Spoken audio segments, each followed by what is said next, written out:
Show right here on 910 AM Superstation, the Future Radio. I'm your host, Brother Michael Imhotep. It is Wednesday, April 20th, 2022, and we are live. Welcome to the African History Network show. What we're broadcasting on our Facebook fan page, The African History Network, and our YouTube channel, Michael Imhotep, Imhotep. So on today's show, we're going to be joined in just a minute by Mfundishi Jhutyms, and we're going to, he's featured in the film Hapi. He's going to be here in Detroit, April 30th and May 1st for the One Africa Power and Unity Conference. And he's going to be doing a fantastic workshop dealing with how to use symptomatic thought when studying Medu Netcher and the Kemetic spiritual system. How to use symptomatic thought when studying the Medu Netcher and the Kemetic spiritual system. So we're going to have him on in a couple of minutes here to talk about that and talk about his presentation, and we'll talk some about the conference. Okay, we had Professor James Small on the show on Monday, April 18th. And then yesterday we had Asar Imhotep. Professor James Small will be here for the conference. Asar Imhotep will be here as well. So go back and listen to those shows if you missed them. And we have them on our Facebook fan page, The African History Network, and our YouTube channel, Michael Imhotep, Imhotep. Okay. And then, we'll speak with Mfundishi in just a minute here. We've had them on the show before, but also we're going to talk some about Wells Fargo once again. So there was a story from CBS News dealing with attorney Benjamin Crump, and attorney Benjamin Crump has joined the fight against Wells Fargo, and Wells Fargo discriminating against African-American homeowners who are trying to refinance their mortgages. Benjamin Crump says Wells Fargo is, quote unquote, killing Black homeowners' opportunities. Okay, so we're going to talk about that story. We also know that New York City Mayor Eric Adams. Okay, what just happened here? We also know that New York City Mayor Eric Adams is taking a stand against Wells Fargo. City government won't open any more accounts over banks' persistent track record of discrimination. Okay, hold on. We just lost our feed with Restream.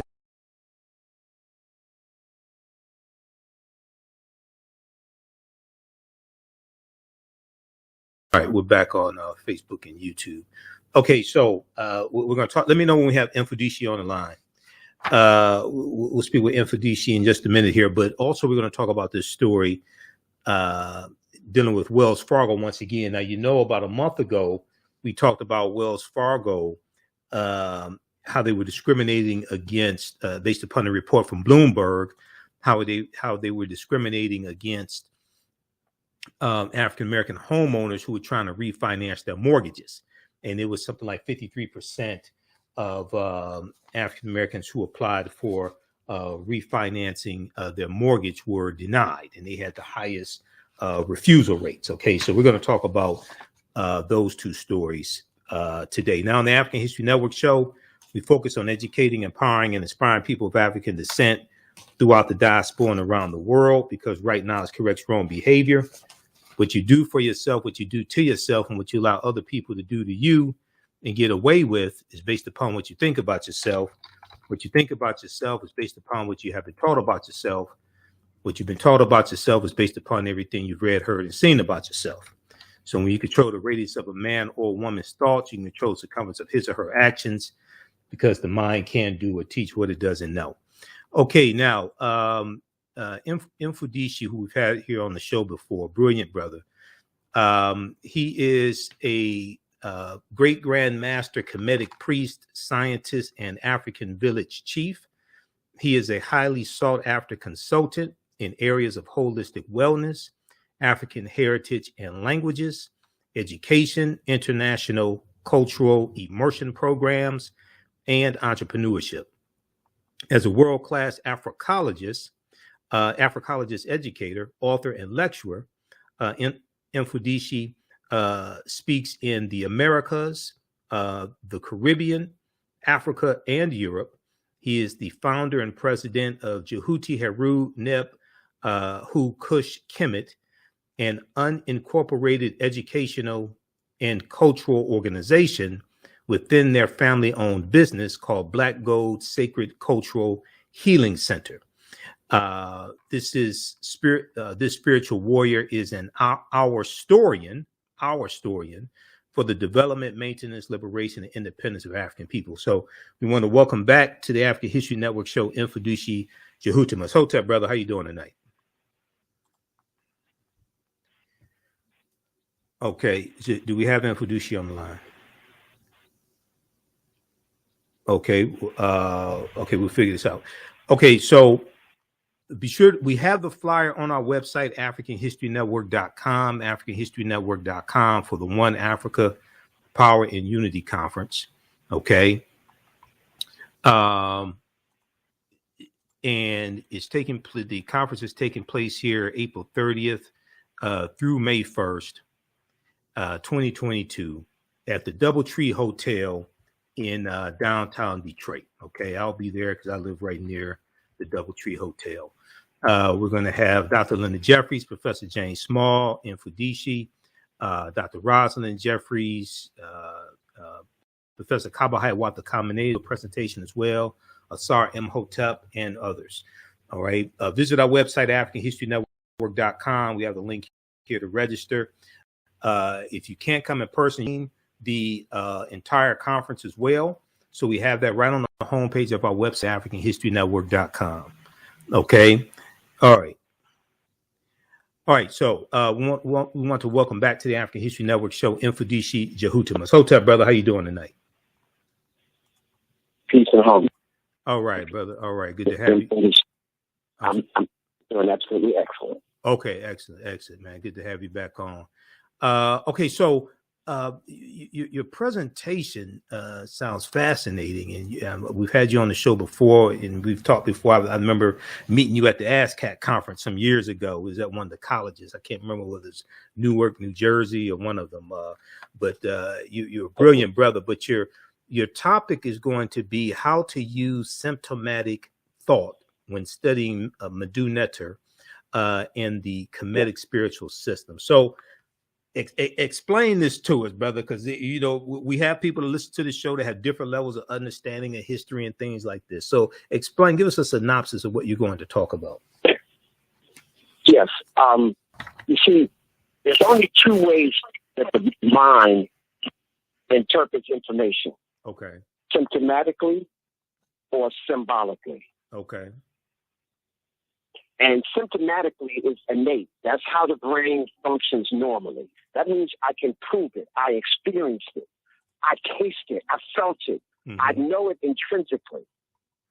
Symbolically means that somebody just told me that. And it don't even have to be based on the truth or anything. Right. And so all of Egyptology is based upon symbolic thought. It's not nothing, like, for example, when the name of the ruler is inside of a shin, they call it a cartouche, which is French, okay, for a cartridge bullet. Mm-hmm. They call Haru Imhotep the Sphinx. That's Greek. That has nothing to do with that monument. Right. The Sphinx is so, Greek. Right. Again, you see the symbolic thought is entrenched in it. That's to confuse you. Right. They say almost all the names of the kings incorrectly. Right. When you're reading the Medu Netcher, I talk about there's 5 domains that you have to master in order to understand symptomatic thinking. Okay. Number 1, you need to understand the spirit world. The spirit is energy. Mm-hmm. Energy is everywhere and is simultaneously happening everywhere at once. It is the consciousness of the Creator. Right. And we are all connected to that spirit. Mm-hmm. So that's the number 1. Africans have always been extremely spiritual people, not religious, spiritual. Right. So we understood that we're part of that. The reason why you can move an object is because your mind and that object are connected anyhow, and you use your energy to move it. Mm-hmm. Okay, all right. So I'm just giving you some examples. Right. The next domain is the mineral domain. The sun is a mineral. The universe is made up of minerals. The planet is a mineral. We live on this mineral, and those same minerals, hydrogen, nitrogen, carbon, all of those that make up the universe, is part of us. Right. Right. We're made up of those same minerals, just in a different expression. Mm-hmm.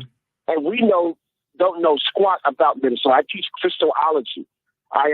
We have to understand that all of these different minerals have specific energies, and those energies can relate to our consciousness or to our physical body.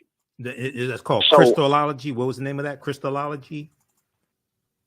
Right. So I teach crystallology. Okay. And I teach the minerals.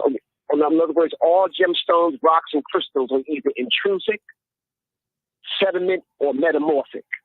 Okay. And so we go into that, understanding the molecular structure of stones and crystals and gems. Mm-hmm. So this is also an energy force. So the third domain is the plant domain. Plants feed off of the mineral domain. Right. Like today, you'd have to eat 10 apples that have the same nutrition that an apple had in 1950. Right. Okay, on that thought, Mfundishi, hold it just right there. We're going to pick up on apples in 1950. We're up against a break. We'll be back in a few minutes. You listen to the African History Network show right here on 910 AM Superstation Future Radio. I'm Michael Imhotep. We're speaking with Mfundishi Jhutyms. We'll be back in a few minutes. Jeanette Davis is a well-established author with 6 published books. Black Survival in White America from Past History to the Next Century was published in 1995, and it delves into the history of African Americans before slavery up to contemporary times. The Great Divide Between Blacks and Whites was released in 2008, and her autobiography, Black Just Like My Mama, was published in 2010. Soulful Journey, The Business of Beings, was released in December 2021, and her 2 latest books, Echoes from the Heart, Love Throws Poetry, and Master Being Human, were both published in January of 2022. Jeanette Davis' writings delve deeply into the psyche of Black people from ancient to contemporary times. She cuts no corners and leaves no stones unturned in relating truth, letting the chips fall where they may on both African and European doorsteps. Order Jeanette Davis's books today at Amazon.com. Search for Jeanette Davis and get to know her work today. The work that I do is larger than the fashion industry. It's larger than the art world. And I believe that I was born to bring newness into this world. I'm Kaima McIntyre. I'm 24 years old and I'm an artist. I create everything from paintings to jewelry design, metaphysical jewelry to be specific, and fashion design. The only reason why my prom dress went viral is because people needed it. Within a few days of going viral, Notori Naughton reached out to me and she's like, I saw your dress, can you make me a dress? I was equally as shocked to be asked by a celebrity to design their dress at the age of 17. That's just one person, and the list just continues to go on to Janet Jackson, to Tyra Banks. It really hits home. That means that the discussion is happening on the grounds in real time. Hotep and African History Network show. We deal with current events in history and politics, education, economic empowerment, entrepreneurship, relationships, love, sex, health issues, and much, much more. Unfortunately, many people confuse what racism is. Racism is a power structure. It was laws and policies that put us in this predicament. It's going to be laws and policies that take us out. So when you control the radius of a man or woman's thoughts, you can control the compass of his or her actions, because the mind can't do or teach what it doesn't know. We have it all on 910 AM Superstation. Welcome back to the African History Network show right here on 910 AM, the Superstation, the Future Radio. I'm your host, Brother Michael Imhotep. All right, we're speaking with Brother Mfundishi Jhutyms, and right before the break, brother, you were talking about today you need to eat 10 times the amount of apples, or 10 apples compared to 1950. Okay, so go ahead and finish your thought. And the reason why I said that, to let you know this association, is that because the minerals are not in the soil. Yes. So I'm trying to show you the plant domain feeds off of the mineral domain. Okay. So in order to get the nutrition out of all your vegetables and fruits and whatever it is, the energy has to be in the soil. So the plant domain is dependent upon this mineral domain. The mineral domain is dependent upon the spirit domain.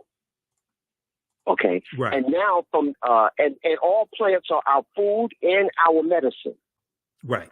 Yeah. Okay. So our food and our medicine. Right. Then the next domain is the animal domain. Okay. All animals were here before we were. Right. All of them. Mm-hmm. We're the last guy on the block. Mm-hmm. We're supposed to be learning from all these things. If you want to know how to survive in the savannah, study the animals in the savannah. You want to know how to survive in the rainforest, you study the animals. But if you eat them all, you're not going to learn anything. So I'm going back to a plant-based type of diet. Okay. Okay. So now humans are the fifth domain. If you don't know nothing about the spirit, you don't know nothing about the mineral, you don't know nothing about the plant, you don't know nothing about the animal, now you wonder why we're psychotic. Why can we be manipulated? Because we don't know anything about who we are, what we are, and what existence is. Okay. So symptomatically, when you begin to study these things, so when you study the hieroglyphics in Medu Netcher, right, they're actually, the animals that are there for a particular reason. Like the king is the falcon. Why is the king the falcon? See, symbolically, it's just memorize that. Symptomatically, let's study the falcon. The pelican falcon is the fastest creature on the planet Earth. Can travel 285 miles per hour as it swoops on its enemy. Every animal seeks shelter when there's a storm, except for the pelican falcon. It can fly above the storm. Wow. It can look directly at the sun. It has an extra eyelid. So that's like looking in the face of the creator without damaging his eyes. He can go underwater, catch a fish with his pylons and come out, and he's dry. Aerodynamics, water cannot stay on his wings. He has no rivalry in the sky. So the king, understanding the mineral domain, wants to use this symbol to represent his energy.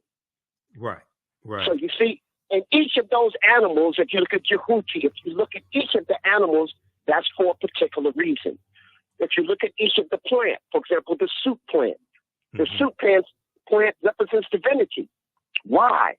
It comes from the south, that's up south, where the black people are. Number two, the plant can be eaten. Number three, the plant can be used to make fabric and clothes. You can use it for construction, for making instruments. You can tie it for rope. So this is one plant that you can survive off it. It has 100 different things. So that's why it's divine. And I can go on and on, but I'm trying to show you symptomatically we can prove it. You see, racism is based upon symbolic thought. You don't like somebody, you haven't even met them. So you're just going by what somebody said. Mm-hmm. Racism can only exist through symbolic thought. Right. Well, and that's bigotry also. Now, when we look at racism, and the way I define it, just based upon understanding history and things like this, and we can have a discussion about this. But yeah, not liking people just based upon appearance, things like that. That's hating people, things like that. That's bigotry. But I define racism as, and even the concept of white is superior. Well, white is albinism. It's recessive. So how could the recessive be more powerful than the dominant? Right. See, that's symbolic. So they have to convince you that symbolically. There's no proof based upon that. Okay. Right. So that's why I'm saying it's like stereotypes. We're learning hieroglyphics. Yeah. It's like just the way the Egyptologists are doing it. Okay. We're still going to be lost. Right. So look at all the movies that come out. They get all white kings playing African people. Right. Is that like gods of Egypt? I mean, come on. I mean, we're talking about movies just came out last year. I'm not talking about like ancient times. I'm not talking about just Uncle B. DeMille's 10 Commandments. Right. I'm talking about up to 2020. They're still doing that. Right. Like, symbolic thought. Okay. Africa is in trouble right now because we learn and teach symbolically. Okay. As opposed to symptomatically. Okay. I was teaching a course in Ghana with a Shanti tree to Medu Netcher. when I was explaining the stuff in Medu Netcher and told them to me that same word in Chantry, they didn't know the word. The Medu Netcher helps you understand your own language. So It doesn't matter what indigenous African language you speak or whatever. The Medu Netcher will enhance it because those domains I talked about the mineral domain, the spirit domain, all that, it's going to enhance your ability to know that. So that's why we have to stop learning symbolically. You memorize this, you know that. No, symptomatically, you got to go to the root. Why is that called that? Right. Why is the letter starts with an A? Why? Because it's a hawk vulture. The hawk vulture makes that sound. And he's the largest flying bird in the world. You see, symptomatically, I just told you why. Symbolically, 90% of the people who know that that's the A don't know why. It's a deep, symptomatically is a deeper level of understanding, and it's understanding the why behind what is and how everything is related, as opposed to just memorizing. Memorizing so it's like things. Exoteric versus esoteric, the hidden and the known. The hidden and the known. That which should be known to everybody is hidden, and only secret societies know it. And the common people don't know squat. Right. Like common sense isn't even common anymore. Exactly. So I'm trying to people that we have to approach African spirituality from a symptomatic, not mythology. See, mythology is still symbolic thought. Okay. Mythology is still symptomatic. Mythology is still symbolic thought. I just want to make sure I got what you're saying, so everybody understands. The listeners understand. You said mythology is still symbolic thought. Right. Okay. It's not necessarily based upon something that's real. Okay. It might be talking about a real ideology, but they're using fictitious concepts to come up with it. Right. It's not so literal. I can make up anything. Right. Moses parted the water. No, come on, that didn't happen. Swallowed up Pharaoh's army. Right. And people will die defending that. Right. We talked about Jesus that Monday. Walked on water. Jesus walked on water. That's symbolic thought. Right. That's the sun of the room reflecting on the water. So symptomatically, we need to start learning. Once we change the way we are taught, in other words, watch this. A child is learning his colors. Blue, red, green. Now, if I say blue represents a vibration and I can show them, and then I say blue calms you. Blue affects your heart. Blue affects, and now, instead of just knowing the color blue, symptomatically, the child understands how to use that color in his life. Right. So you're empowered by it. To just, that's blue. That's blue. No, that's just symbolic. You don't even know why it's blue. Watch this. Royal blue.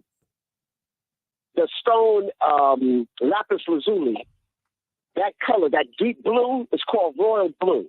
Okay. Now, everybody around the world knows that color is royal blue, but they don't know why. It's royal blue because the kings in Egypt used that stone, lapis lazuli, as their major stone to represent their royalty.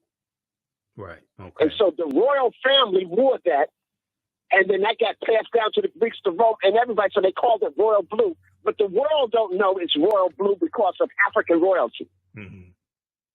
Right. So you see how powerful symptomatic thinking is? It goes to the root.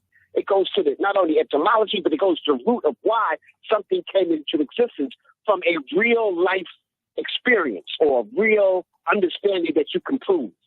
Right. Exactly. So I want to teach all of the language, just the Medu Netcher that way, and give examples, just like I gave you the example of the falcon, just like I gave you the pepper coming into being. The dung beetle rolls a perfect spear with his legs. It's the only creature on the planet that can do that. It takes the dung from the elephants and other animals, drills a hole in the ground. When he drills a hole in the ground to bury it, that's called irrigation. When he puts the dung in the ground, that's called fertilization. Right.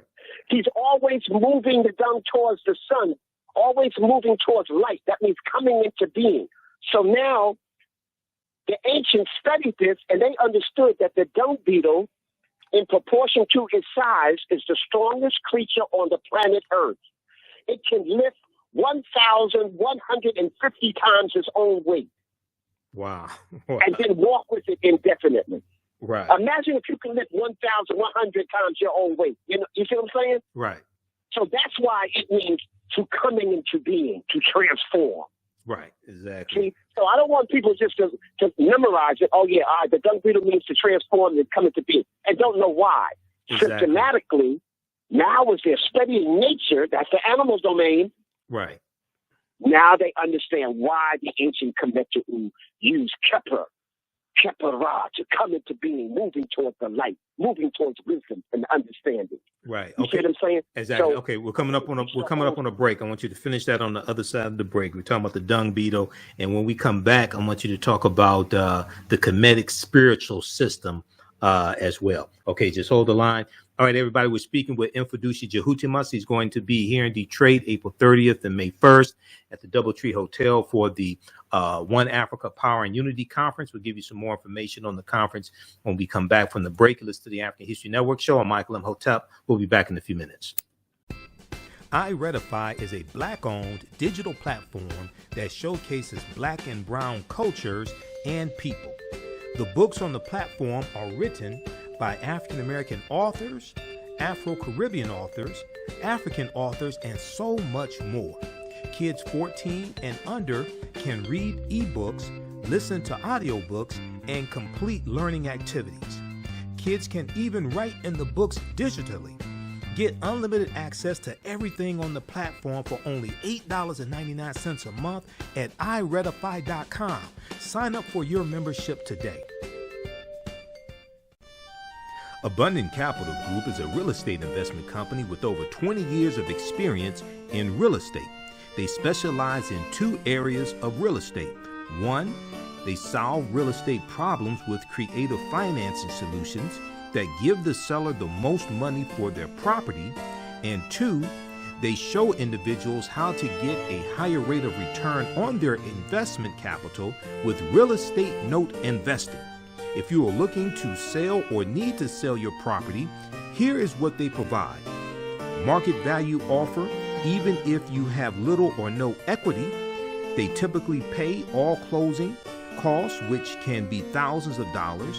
They close on a date of the seller's choosing, and the seller does not have to be out of the house at the time of closing. They take the property in an as-is condition, and the seller is not required to make any repairs. Give them a call or email them today for a free consultation and see how they can help you with your real estate needs. Call them at 973-475-8488. That's 973-475-8488. Visit their website, abundantcapitalgroup.com. That's abundantcapitalgroup.com. And email them at acg@abundantcapitalgroup.com. Follow them on Instagram and Facebook at Abundant Capital Group. The Superstation, the oldest radio station in town since 1922. Welcome back to the African History Network show right here on 9:10 a.m. the Superstation, the Future Radio. I'm your host, Brother Michael Imhotep. All right, we're speaking with Mfundishi Jhutyms.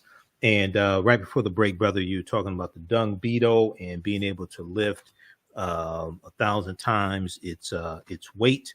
So go ahead and finish your thoughts. Yes, I was just trying to let people know that symptomatically, when you understand the animal domain, now you know, first of all, how I can use that to my advantage, right? How I can imitate some of those particular things and bring them in my life, right?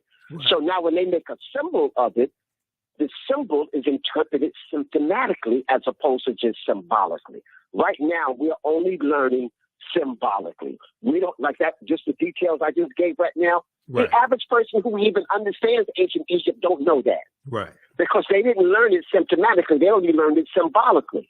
Mm-hmm.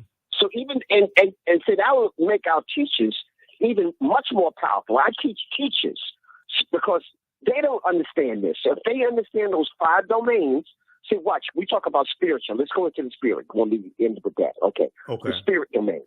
We don't have religion. Religion is a Western concept creation. You're talking about in African To control- society, historically, we didn't have religion. Right. No, we didn't have any religion. In Right. ancient Egypt, there was no religion. Right. And the Egyptologists got, if you go to their books, they got the gods and goddesses, Egyptian religion. They're putting everything in their paradigm, not ours. The See, that's European symbolic paradigm. thought. Yeah, they're For putting example, it into let the me just talk European about paradigm. Ramses. They call Ramses II. Okay. They got Ramses the third, the fourth, the fifth, the sixth. They got all the way up to Ramses the 13th. Mm-hmm. No two kings in ancient Kemetic, none of those guys with that Ramasu in their name have identical names. Mm-hmm. So there's no need to call nobody the second to third. You see, in their paradigm, they get like Pope John Paul the 49th. Right. You know, Right. it's like Right. they ran out of names. Okay. Right. Right. And they superimpose their paradigm on ours. That's symbolic thought. Mm-hmm. Nobody, if you said Ramses II, he wouldn't even know who you were talking about if he was right here in front of you. Okay, his name is Ursa Ma'at to Kepin Ra, Medi and Amen. Yep. You see, so we got to speak their names the way it's supposed to be spoken. Right. So, that's how we honor our ancestors. I say there's 4 ways to honor our ancestors. Okay. Number 1, you speak their names the way they spoke it. Number 2, you honor their completed great works. You use it in your life symptomatically. Number 3, you complete their incompleted works. So that's what I'm doing. I'm trying to complete the incompleted works of our ancestors to teach symptomatic thought to the masses of people so we can change the way we think. Okay. If we change the way we think, we can liberate ourselves. And then number 4 is you leave images, edifices, statues, carvings, paintings of them so our children will know what our ancestors look like. Right. Right. That's the Okay, evidence. so that's the 4 ways we honor our ancestors. So, Okay. and again, that's symptomatic thinking. Symptomatic thinking, not just symbolic. Why are you studying these ancestors? We're looking at their completed great works. Why are we studying Imhotep? We can look at his works. His works are still there. He's not fictitious. Right. The step pyramids built 5,000 years ago is still standing. That's not mythology. Right. That's not symbolic thought. That's symptomatic. We can go tomorrow and see it. Right. So the spiritual system, like, for example, almost all of Africa and North Africa is predominantly Islamic. Mm-hmm. Central and Southern Africa, all the way down, is predominantly Christian. Both of them are foreign thoughts on African people. Mm-hmm. Neither one of them embrace African culture. Both of them are enemies of the African culture, of the spiritual system. Both of them are two different boxes, and even people who are Buddhists and Hindus, those are still boxes. And you notice each box got a problem with everybody else's box. Right. If you're not a Christian, you're an infidel. You're a pagan. Right. If you're not a Muslim, you're an infidel. And you notice you could do anything to somebody if they're not part of your box. You dehumanize That's not them. spiritual. Yeah, you dehumanize them. Right. My God is a jealous God. That's not spiritual. That's not ma'at. Right. You see? So Yes. I just want people to approach spirituality. Spirituality should be building character. Right. Right. Not just have a faithful follower. No, building character. So that is important. So the spiritual system, if you understand those 5 domains I talked about it, now you understand that you have the power of thought, the power of speech, like a placebo. Why does a placebo work? Because you believe it's going to work. That means you're healing yourself. Right. You have the power to heal yourself. Spirituality teaches you that. Symbolic behavior got you just depending on the doctor and depending on somebody else to heal you outside of yourself. Right. So spirituality empowers the people. Religion makes the people just faithful followers. Okay. And usually following in a paradigm that's detrimental to your existence. Why would you be following the system of your former enslaver? Right. See, that's not even logical. That's symbolic. That's stupid. Right. I hate to say that, but Right, exactly. Let me do this before we I run don't out. want to just step on somebody's personal toes, but religion was created to control people's minds. That's symbolic thought. Yeah, it binds you back to something. Religion, it binds you back to something. And African people, we have Professor James Small, one of my teachers, on our show Monday night. And one of the things we talked about was the difference between, we talked about the African sacred science in African Right. spirituality and the fact that we did not Right. have religion. And yeah, exactly. And one of my teachers, Dr. Ray Hagins, explains that he says spirituality teaches you how to think, religion tells you what to think. Right. What to think. Right. Exactly. I saw a cartoon one time, and a guy had just joined the church. Okay. And the preacher came up to him and opened up his head and took his brain out and said, "You won't be needing that here." Right. Okay. Right. Because we're going to be doing all the thinking for you. Okay. Right. So my presentation is that I'm going to be proving emphatically how the only way African people, we talk about Pan-Africanism or perish, the only way we'll be able to survive in the future is to change the way we think. Yes. We have to start thinking symptomatically in every avenue of our life. Right. Right. Every avenue of our life. Right. And as opposed to following the system that we're following now, the symbolic thought, the prejudice, the racism, the, reactionary. So most of our new theories is reactionary. Right. Right. Exactly. The symbolic thought. We know the symbolic thought is crazy, but we're still not straightening it out. We just create another symbolic thought. Right. Right. Okay. Right. Yeah. So we got to go to symptomatic, and there's a book by Edgar Ridley called The Golden Apple. Okay. The Golden Apple, Edgar Ridley. And it's basically the book teaches you symptomatic thought is the only way to change the thinking in the world to be able for us to be courageous, dynamic, and in control of our destiny. Okay. Spell his last name for us, please. His last name, Ridley, Reidley. Okay. Reidley. Okay. Yeah, Edgar Ridley. Okay. Right. All right. Okay. And the book is called The Golden Apple. The Golden Apple. Okay. By Edgar Ridley. So my latest two books, Mfundishi Jhutyms and the Spirit of the Magi and Shimsu Haru, I'm teaching that through the Kemetic spiritual system, that whole concept of symptomatic thinking, and showing you how ancient Kemet was created. And now Egyptology has made it into like mythology and hocus pocus, and people are memorizing stuff and don't know why. Right, right. So I wanted to, even the way, we study ancient Kemet. I mean, we need to change that. We're following people who are symbolic. See, the 1% that's controlling the world love symbolic thought. They can just tell you anything and you just believe them. Right, right.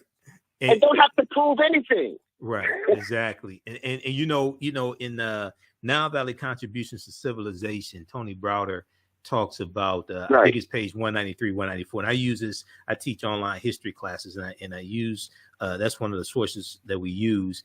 And he talks about how in Europe, the ruling elite were studying a watered down version of the teachings coming out of ancient Kemet, but they made Christianity readily available for the poor masses of people who 95% of the masses of people in Europe were illiterate. They couldn't even read the Bible. Okay.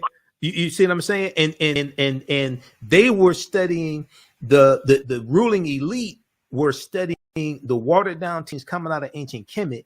And we know that the Europeans learned less than 10% of what the ancient Africans knew, but with that less than 10%, they're able to rule the world.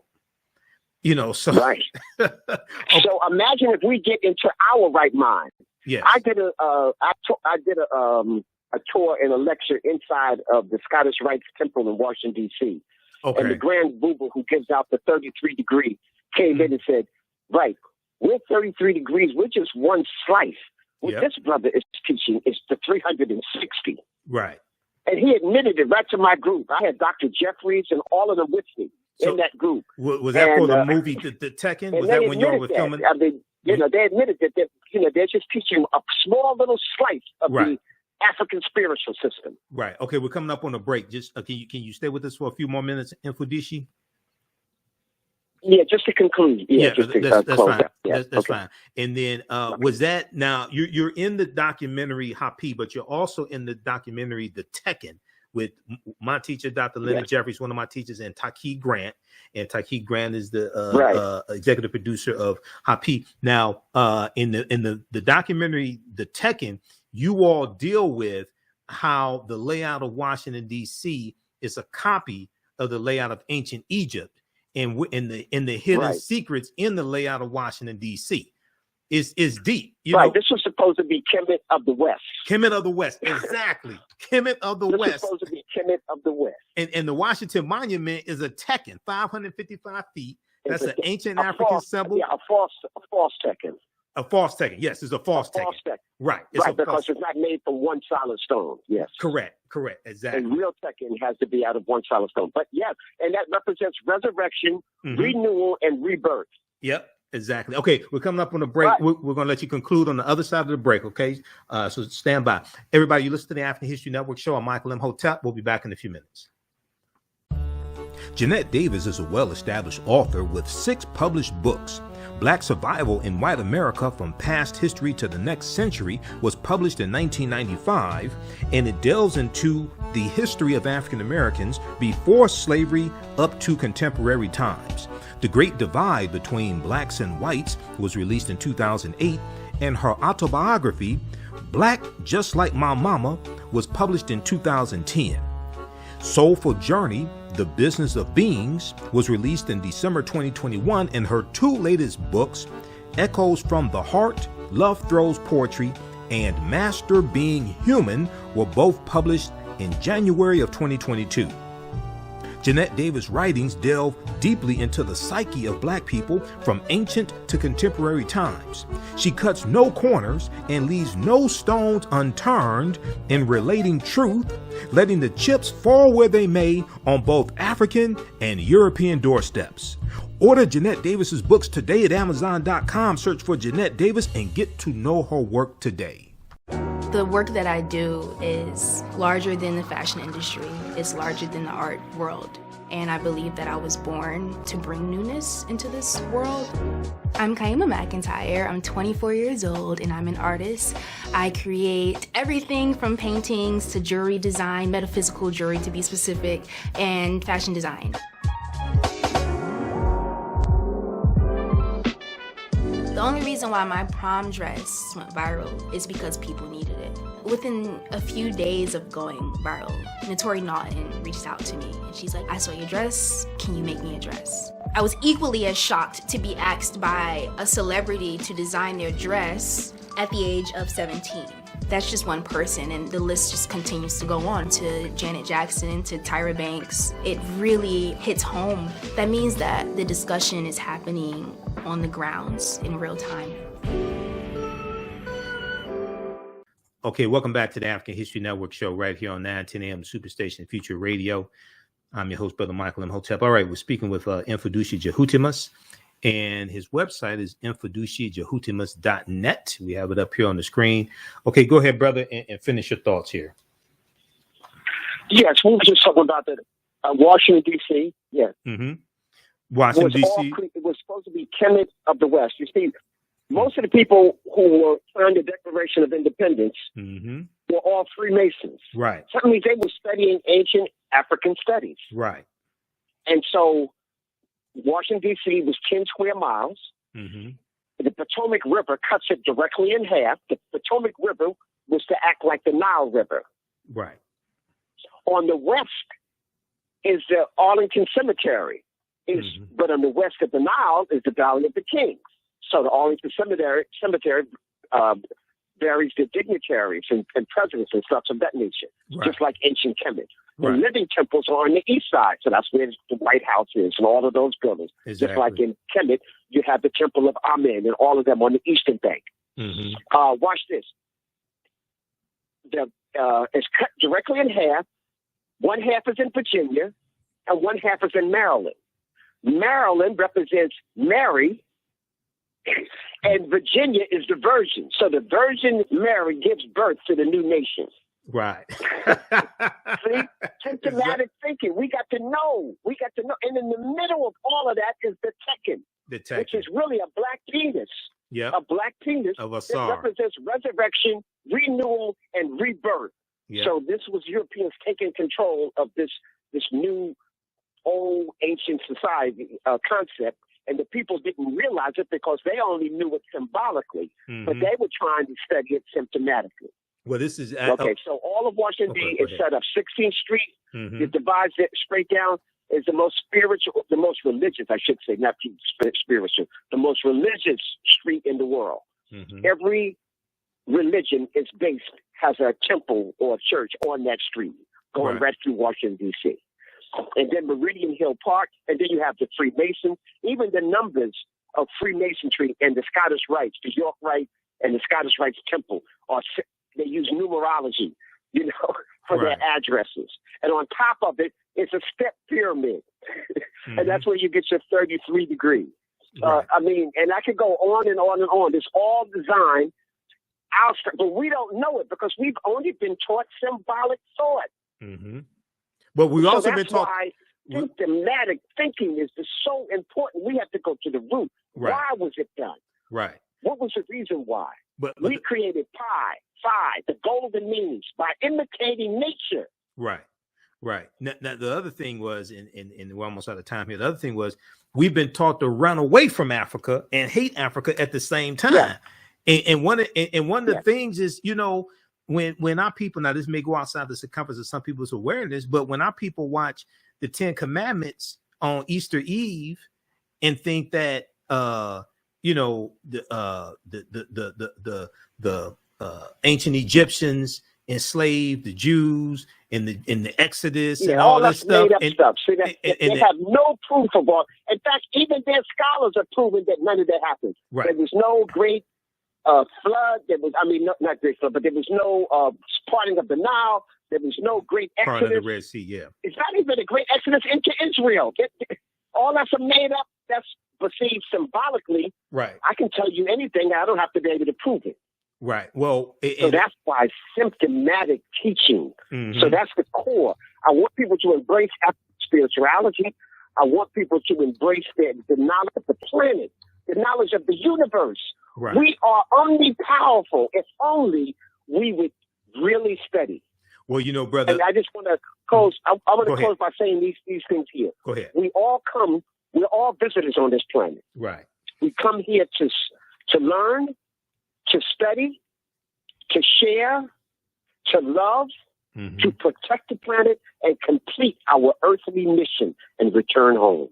Okay, absolutely. And so understanding those 5 domains is going to liberate us and help us start to think symptomatically, and then we can do for ourselves. You just mentioned, for example, Africa's the richest continent. There is no future without Africa. Right. There is no technology, the minerals and stuff that they need. See, going back to the mineral domain. Right. And we don't even know what we got.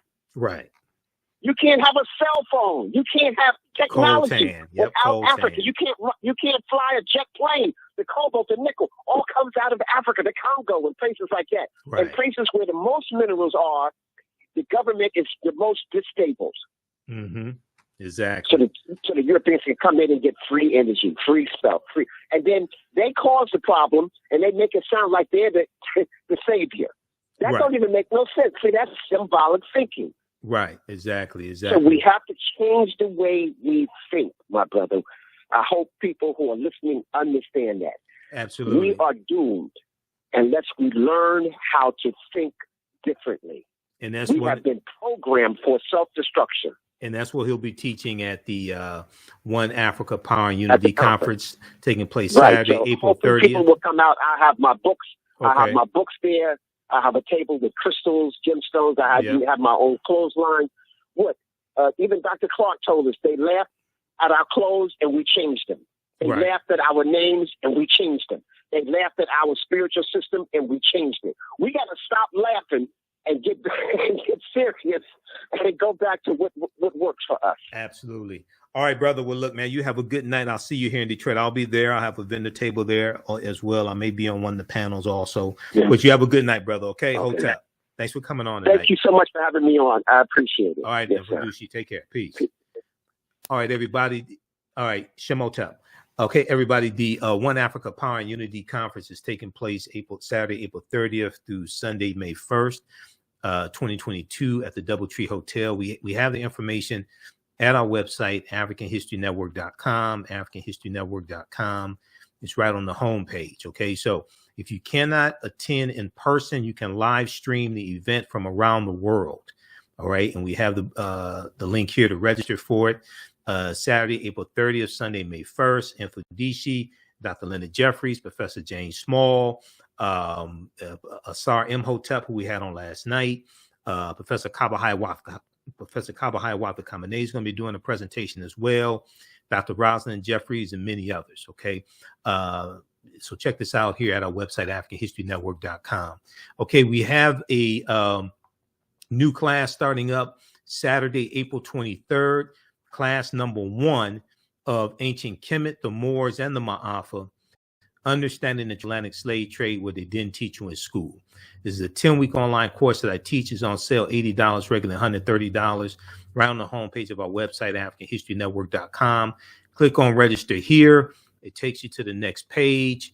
And as soon as you register, we have content that you can start watching. We have bonus content you can start watching. And you can join us in class Saturday. The class is regularly $130. It's on sale $80. Click right here on enroll. And even after the course is over with, you can still you'll still have access to the full class. Okay. The slide that I showed you that said Egypt of the West, and it had a Tekken from Ancient Kemet, and it also has the Washington Monument. This is one of the slides from the actual class. It's a visual presentation that I do. So you're going to learn a ton of information. It's about 200 slides, actually over 200 slides in the class. Ancient Kemet, the Moors, and the Ma'afa, Understanding the Transatlantic Slave Trade, what they didn't teach you in school. Okay, those watching on Facebook and YouTube, keep watching for a few more minutes. We're going to deal with this story here, dealing with Benjamin Crump going after Wells Fargo. Wells Fargo is killing Black homeowners' opportunities. Remember, right now, it's correct wrong behavior. It's not over till we win. Wakanda forever. And we'll talk to you tomorrow. Peace. Okay, stand by. Okay, let me post the link here for the new class that starts up. Now, if you've taken any of my online courses in the past, email us at TheAHNShow@AfricanHistoryNetwork.com, and you'll get a 50% discount. Email us at TheAHNShow@AfricanHistoryNetwork.com for a 50% discount. We have the information on our website, AfricanHistoryNetwork.com. Also, there's a bundle pack you can register for where you'll get both classes that I teach, because we have a new section of from the Civil War to the Civil Rights Movement and Black Power, 1865 to 1968. That starts up Sunday, May 8th with class number 1. So you'll get both classes for $120. That's a $260 value. Okay. Let's see here. Okay, I want to go to this second story here. So I saw this. I heard about Mayor Eric Adams yesterday. New York Mayor Eric Adams is taking a stand against Wells Fargo. City government won't open any accounts over banks' persistent track record of discrimination. I saw that story today, and I heard something. I heard about it yesterday. Roland Martin talked about it yesterday. Then I saw this story today dealing with Benjamin Crump as well. And the story from CBS News. Okay, so we're going to look at both of these here quickly. Also, I was trying to get it in. Mfundishi has so much information.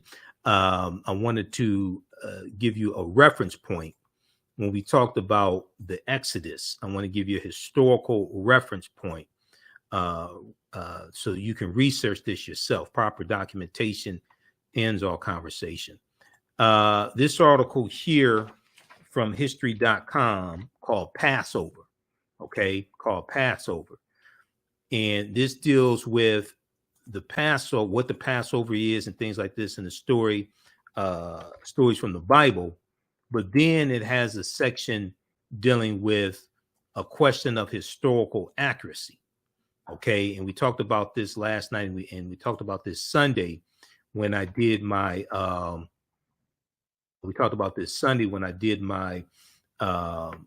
presentation dealing with the history of Easter, pagan traditions, the Exodus, things like that. Okay. So if you look at this article here, this is at history.com, official website of the History Channel. So they go through and they talk about the story of Passover and all this stuff, right? And they talk about the Exodus and Moses leading his people out of Egypt. And they talk about the Red Sea opening up and closing to drown the Egyptians. They talk about the 10 plagues, all right? Then there's this section here that everybody needs to read, questions of historical accuracy. That's at the end, okay? Then they talk about Passover traditions, okay, things like this. But it says here, now this may go outside the circumference of some people's awareness. For centuries, scholars have been debating the details and historical merit of the events commemorated during the Passover. Despite numerous attempts, historians and archaeologists have failed to corroborate the tale of the Jews' enslavement in and mass exodus from Egypt. Despite numerous attempts, now this is not me saying this is not Mfundishi, this is the History Channel. And they're breaking this down, and they're absolutely correct. Despite numerous attempts, historians and archaeologists have failed to corroborate the tale of the Jews' enslavement in and mass exodus from Egypt. Okay, now we're dealing with history. We're not anti anybody. We're not trying to put people down or things like this. We're dealing with history and the evidence. Although the ancient Egyptians kept thorough records, no mention is made of an Israelite community within their midst or any calamities resembling the 10 biblical plagues. There is also, now this is like the really, really, really important part.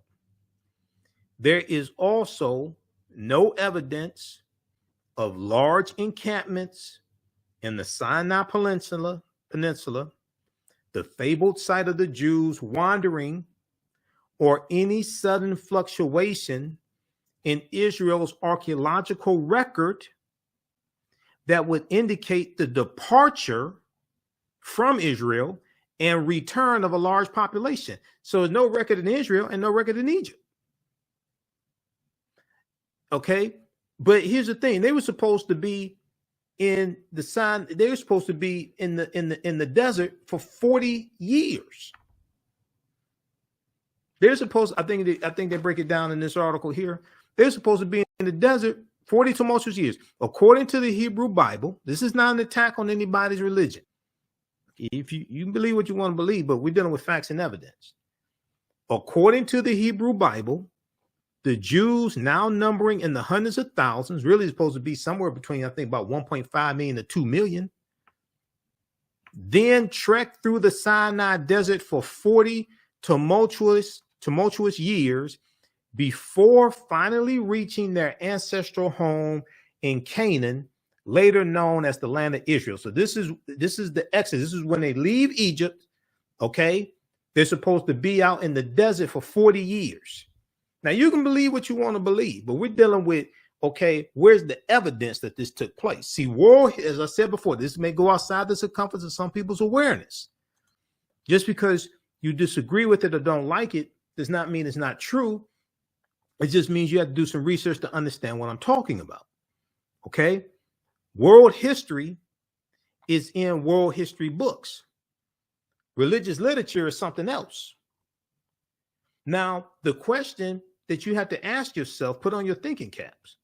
The question you have to ask yourself is, okay, so if they were wandering around in the desert for 40 years, what did they eat? What did they eat for food in the desert for 40 years? You ever seen a desert before? What did they eat? They're cacti, the cactus plant. You may see some rattlesnakes, but what did 1.5 million to 2 million people? Okay, What did they eat in the desert for 40 years?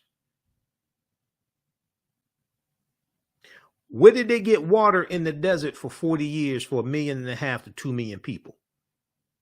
Or 500,000 people? Or 200,000? Where did they get water from for 40 years? Where did they get clothes from? You can't wear the same clothes for 10, 20, 30 years out there in the desert. I mean, you're going to outgrow your clothes.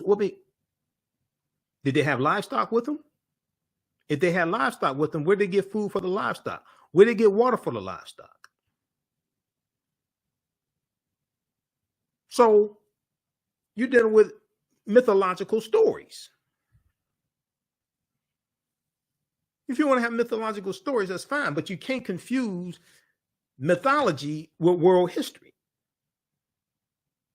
Just because something is supposed to have taken place in a geographical region that exists, Egypt exists, but just because they say something takes place in Egypt, that don't mean what they say took place in Egypt. It just means Egypt exists. You have to understand the difference between world history and religious literature. Stories are told in allegory, hyperbole, parables, and metaphors. That's fine.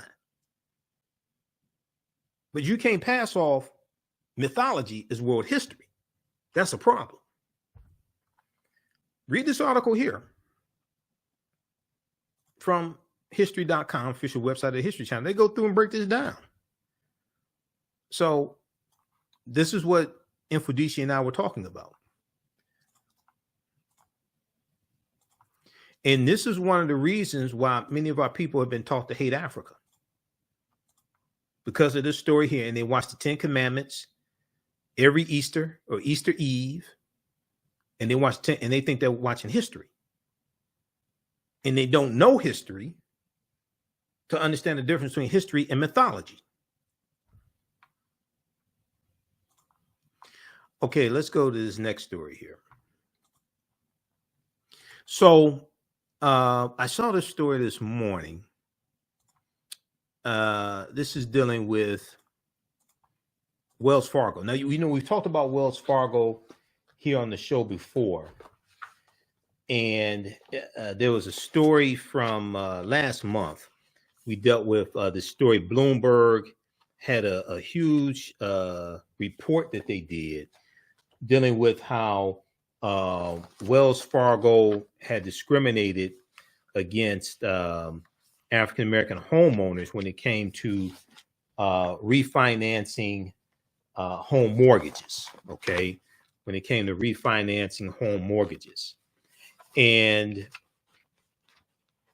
you had, it was about 53% of, let me see, it was about 53% of African-Americans. There was, try to close that, okay.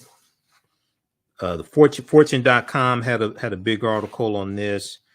Wells Fargo rejected nearly half of their Black homeowners refinancing applications. It was 53%. They rejected 53%, only accepted 47%. Okay. So you may remember that we talked about this here on the show back in March. Okay. This article is from March 16th. And I'm going to try to pull this up here.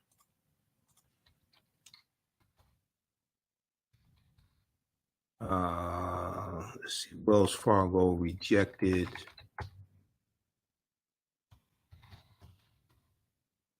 half of their homeowners. Okay, this is the one from Fortune.com.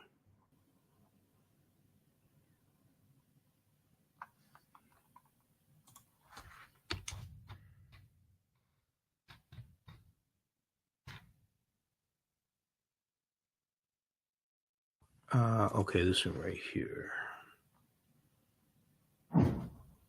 Okay, so this piece came out March 16th. Let me switch over to it.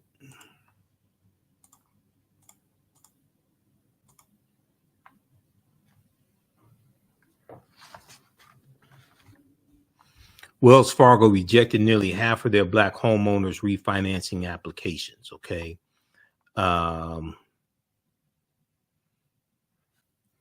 And if we look at this here, only 47% of Black homeowners who submitted refinance applications in 2020 were approved by Wells Fargo, as opposed to 72% of white homeowners, according to a Bloomberg News analysis published on March 11th.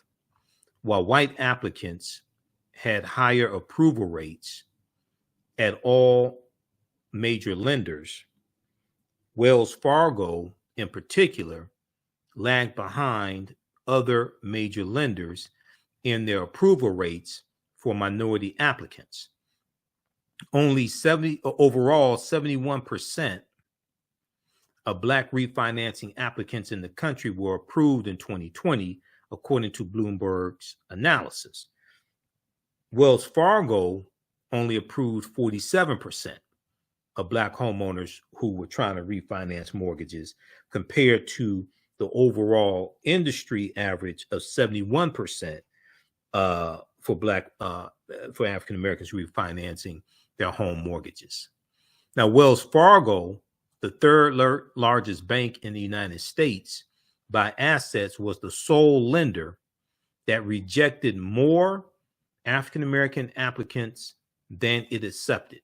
They were the only lender that rejected more African American applicants than they accepted. Black homeowners faced more refinancing denials than other minority applicants, such as Hispanic homeowners and Asian homeowners, who had approval rates from Wells Fargo at 53% and 67% respectively. So 53% for Hispanic homeowners and 67% for African American homeowners. Okay, so read the rest of the article here. We talked about it. We talked about it in March when this came out.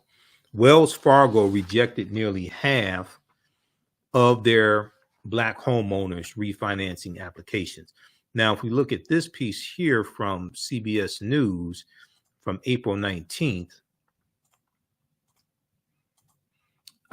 George Floyd's lawyer, Wells Fargo is killing Black homeowners' opportunities. Okay, and they're talking about Ben Crump. Wells Fargo, the largest lender among U.S. banks, is currently looking at a possible class action lawsuit, as well as criticism from Capitol Hill, from Congress, over claims it denied Black people a shot at home ownership. In recent days, civil rights attorney Benjamin Crump joined an amended complaint filed Thursday, last Thursday, April 14th. In recent days, civil rights attorney Benjamin Crump joined an amended complaint filed Thursday, April 14th in federal court in San Francisco. Quote, "We are suing Wells Fargo to demand they change their practices that are killing Black homeowners' opportunities. We are suing Wells Fargo to demand they change their practices that are killing Black homeowners' opportunities." This is what Benjamin Crump tweeted on Thursday. And we see the tweet here. And he tweeted this here April 14th. Last month, it was reported that Wells Fargo, Wells Fargo approved only 47% of Black homeowners' mortgage applications, compared to 72% of white applicants. We are suing Wells Fargo to demand they change their practices that are killing Black homeowners' opportunities. Absolutely. We are suing Wells Fargo to demand that they, let me see here. We are suing Wells Fargo to demand that they change their practices that are killing Black homeowners' opportunities. Now, one suit filed in February of 2022 involves claims by Georgia resident Chris Williams that the bank tried to charge him a higher rate than his credit score warranted when he looked to refinance his home mortgage in 2019. Okay. Additional plaintiffs have signed on as well, with attorneys now seeking to make it a class action lawsuit. The bank denied applications, Wells Fargo denied applications of more than half of the African Americans seeking to refinance in 2020, and just under 50% the next year.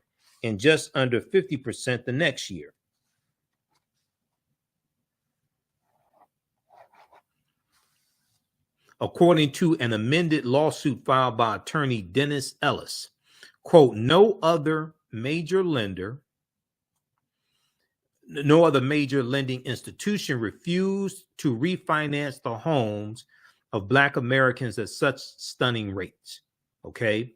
And we got locked out of being able to refinance homes and get a lower interest rate, which cost us millions of dollars. Okay. Collectively. Could be in the billions. I don't know. Our lawsuit comes on the heels of reporting by Bloomberg in late March. Ellis said of the news services reporting, which showed Wells Fargo approved only 47% of Black homeowners who completed applications to refinance mortgages in 2020, compared with 72% of white applicants. Quote, the notion that we're still talking about redlining in 2020 by a major financial institution is shocking. Okay, Dennis Ellis told CBS Money Watch, a reference to a practice that in the past included the Federal Housing Administration's refusing to insure mortgages in and around African-American communities, African-American neighborhoods. Adding insult to injury, Black applicants were disproportionately denied or delayed by Wells Fargo at a time when record low interest rates had borrowers scurrying to refinance and reduce their monthly payments, said Dennis Ellis. Okay, attorney Dennis Ellis.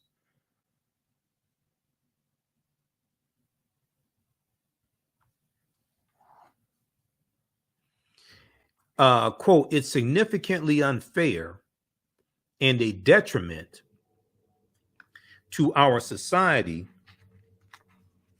as a whole that Black Americans did not get to take advantage of low rates that will likely never be seen again. That came during the height of the pandemic. It affects the white Americans who live next door. Their kids aren't able to experience the diversity of a mosaic environment. Now, Wells Fargo dismissed the allegations in the emailed statement. Wells Fargo said in the email, in 2020, Wells Fargo was the largest bank lender for home mortgages to Black families. This is consistent with the company's performance over the last decade, 2011 to 2020, in which it has helped as many Black families purchase homes as the next three largest bank lenders combined. Any suggestion that our home lending practices are discriminatory is meritless, end quote. Now, Wells Fargo, but we're talking about being able to refinance homes. Okay, we're talking about not buy homes. We're not talking about buying a home or getting a home mortgage. We're talking about refinancing an existing home mortgage. Now, Wells Fargo is also getting called out by Senators Elizabeth Warren of Massachusetts and Ron Wyden of Oregon, with the Democrats noting the bank's, quote, history of scamming and mistreating consumers. Wells Fargo's history of scamming and mistreating consumers. Now, that includes a $184 million settlement in 2012 with the Department of Justice over allegations that Wells Fargo steered qualified African Americans and Hispanic borrowers to subprime mortgages. Okay, I remember when this happened. So you had African Americans who qualified for traditional mortgages, didn't know it, and got steered by Wells Fargo and other unscrupulous banks into subprime mortgages, paying thousands of dollars more. Many of these people end up losing their homes. Now, 4 years later, Wells Fargo found itself at the center of a scandal that cost the CEO his job, along with 5,000 other employees. Many people remember this. The bank in 2016, Wells Fargo, was fined nearly $200 million for illegally opening millions of phony deposit and credit card accounts. Because what this does is this shows more growth for shareholders, things like this. It makes it look like, oh, you're opening up all these accounts, bank accounts, things like this. That's false growth. Okay, it's fraud. 2 years later, in 2018, Wells Fargo was fined more than $1 billion to settle federal charges into consumer abuses related to its automobile lending, and mortgage business. Okay, so these have not been good. The past few years have not been good for Wells Fargo. Okay, as far as treating customers correctly. So read this article here. So George Ben Crump has joined the fight, and he and others are going to sue Wells Fargo.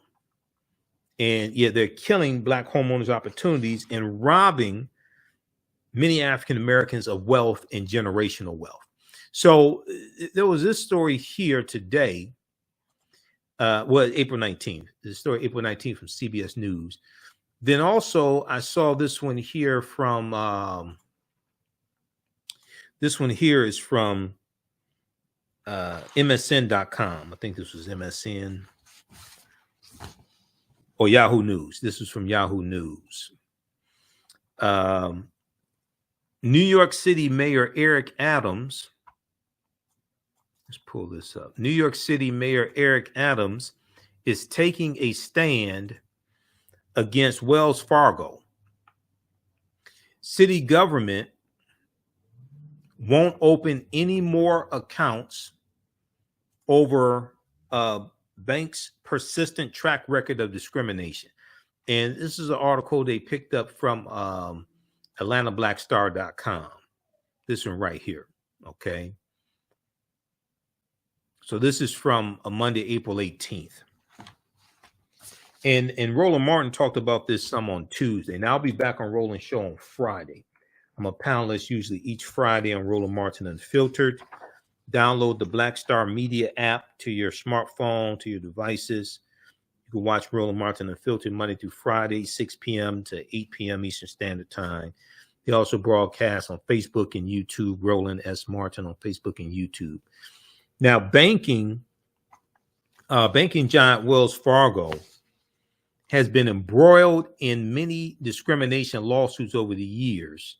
The most recent one in February for discriminatory lending practices. As a result, Wells Fargo's discriminatory lending practices against Black home buyers. New York City, as a result of Wells Fargo's discriminatory lending practices against Black home buyers, New York City has announced the city government will not open any new bank accounts with Wells Fargo and Company.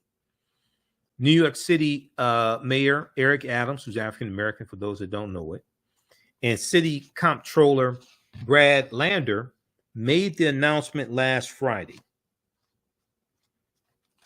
Quote, in light of this persistent track record of discrimination, New York City will not be opening any new depository accounts with Wells Fargo Bank. Okay, as we continue to investigate these troubling findings, they wrote in a joint statement. Now, Bloomberg News investigation helped New York City reach the decision. The Bloomberg investigation found that the bank approved Black homeowners seeking to refinance mortgages during the pandemic at a much lower rate than white ones. Now, in a joint letter to Wells Fargo, Chief Executive Officer Charlie Scharf, New York City Mayor Eric Adams, and Comptroller Brad Lander said the decision was due to the checkered history of Wells Fargo's mortgage business going back to the 2008 financial crisis, when the bank and others were accused, Investment News reported. In light of this persistent track record of discrimination, New York City will not be opening any new depository accounts with Wells Fargo. Okay, so check out the rest of this article as well. So that's some good news. You'll probably hear more cities led by African Americans that are going to take a similar stance as well. All right, look, be sure to register we have a new class starting up Saturday, April 23rd. Class number 1 of our 10-week online course, Ancient Kemet, the Moors, and the Ma'afa, Understanding the Transatlantic Slave Trade, what they didn't teach you in school. So we deal with thousands of years of history and what leads up to the transatlantic slave trade taking place. We have the information at our website, AfricanHistoryNetwork.com. We just posted the link here also. The class is on sale, $80, regularly $130. And as soon as you register, there's bonus content that you can start watching. We do the sessions live. All the sessions are archived and recorded. You don't have to attend class at a certain time or anything like that. You can join us live if you have the time, but all sessions are recorded. We do after we do the live class, it's all, we archive it, so you can go back and watch it anytime. So all live sessions will be recorded and archived, so you can go back and watch it anytime. And even after the 10-week online course is over with, you'll still have access to the class. You can still go back and watch the full class, okay? So it's a Saturday, April 23rd, 2 p.m. to 4 p.m. Ancient Kemet, one of the original names for Egypt, the Moors, and the Ma'afa, Understanding the Transatlantic Slave Trade, what they didn't teach you in school. Click right here on Register Here. It takes you to the next page. Click on Enroll. And as soon as you register, you can start watching content. And it's a very visual class. I do a PowerPoint presentation. We have book references, articles, video clips. You don't have to buy any of the books in class. And a lot of them, I scan the pages and show it to you on the screen. So you're going to learn a lot. You can use this information with your children. I would say the content is PG-13, okay? But you're going to learn a lot in the class. All right, we have to get out of here. Remember, at the African History Network, we focus on educating, empowering, and inspiring people of African descent throughout the diaspora and around the world. Also, if you've taken any of my online courses in the past, email me at TheAHNShow@AfricanHistoryNetwork.com. You get a 50% discount on this. And we have a bundle pack when you can register for both of my classes, this one and From the Civil War to the Civil Rights Movement of Black Power, 1865 to 1968. You get both classes for $120. It's $260 value. And then also we'll include in that one, a bundle pack, we should include Great African Women in History, the Mothers of Civilization, in that as well. So that's a third class that I'm teaching. And we're going to have more sessions of it than originally it was going to be 2 sessions, but we've already had 2 sessions of Great African Women in History. So it's going to be more than 2 sessions. It'll probably be end up being 4 sessions, something like that. So we do that on Saturdays, 12 noon to 2 p.m. Eastern Standard Time. Great African Women in History, the Mothers of Civilization. We're going to schedule another one of those classes probably in the next 2 weeks, because I'm trying to get the class and the content really where I want it to be. That one was $25 and it was going to be 2 sessions, but we're just going to make that part of the bundle pack. So it'll be 3 classes that you'll get in the bundle for $120 also. But email us at AHNshow@AfricanHistoryNetwork.com with any questions. And we have the information on our website, AfricanHistoryNetwork.com. All right, we have to get out of here. Remember, at the African History Network, we focus on educating, empowering, and inspiring people of African descent throughout the diaspora and around the world. Because right now, it's correct wrong behavior. It's not over till we win, Wakanda forever. And we'll talk to you tomorrow. Be sure to register for the One Africa Power and Unity Conference also, okay? And I'll be there. It's in Detroit. I'll be there, and I'll have a vendor booth, and we'll have my lectures there. You can come out and talk to me. And if you can't attend in person, you can live stream the event, okay? All right, we'll talk to you next time. Peace.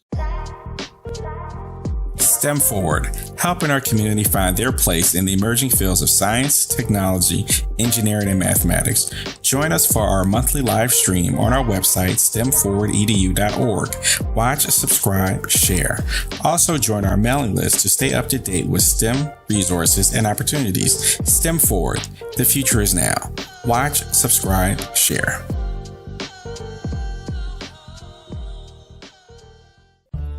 Jeanette Davis is a well-established author with 6 published books.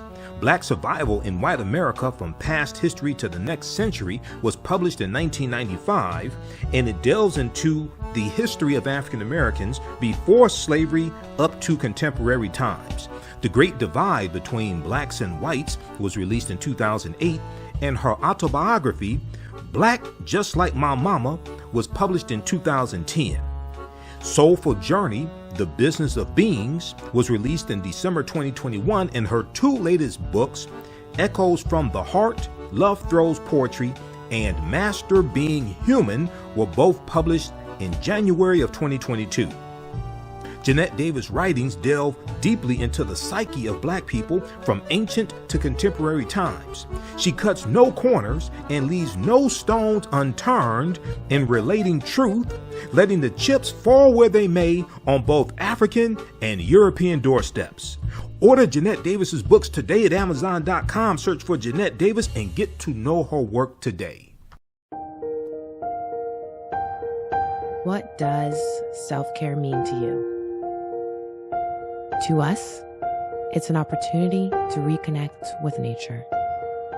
A chance to create something remarkable. At Sage and Elm Apothecary, our handcrafted skincare and household products immerse you in Earth's sweetest nectar, connecting you to nature in a way you never imagined. See for yourself and visit us at sageandelmapothecary.com. Abundant Capital Group is a real estate investment company with over 20 years of experience in real estate. They specialize in 2 areas of real estate. 1, they solve real estate problems with creative financing solutions that give the seller the most money for their property.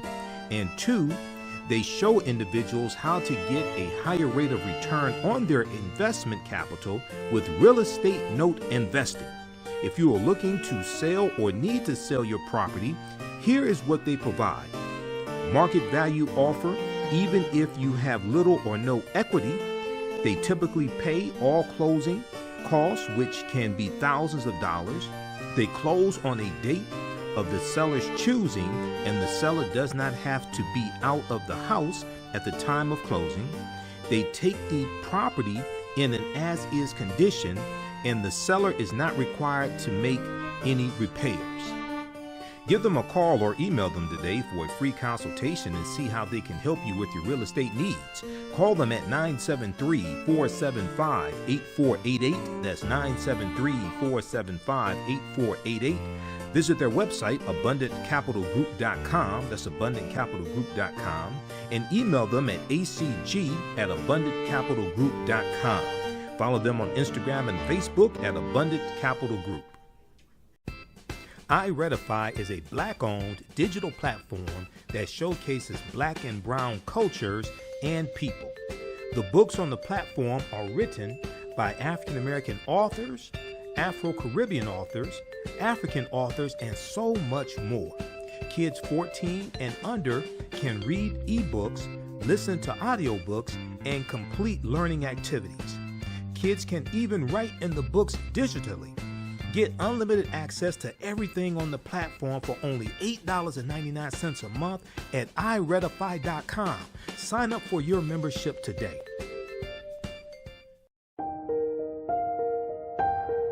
What does self-care mean to you? To us, it's an opportunity to reconnect with nature. A chance to create something remarkable. At Sage and Elm Apothecary, our handcrafted skincare and household products immerse you in Earth's sweetest nectar, connecting you to nature in a way you never imagined. See for yourself and visit us at sageandelmapothecary.com.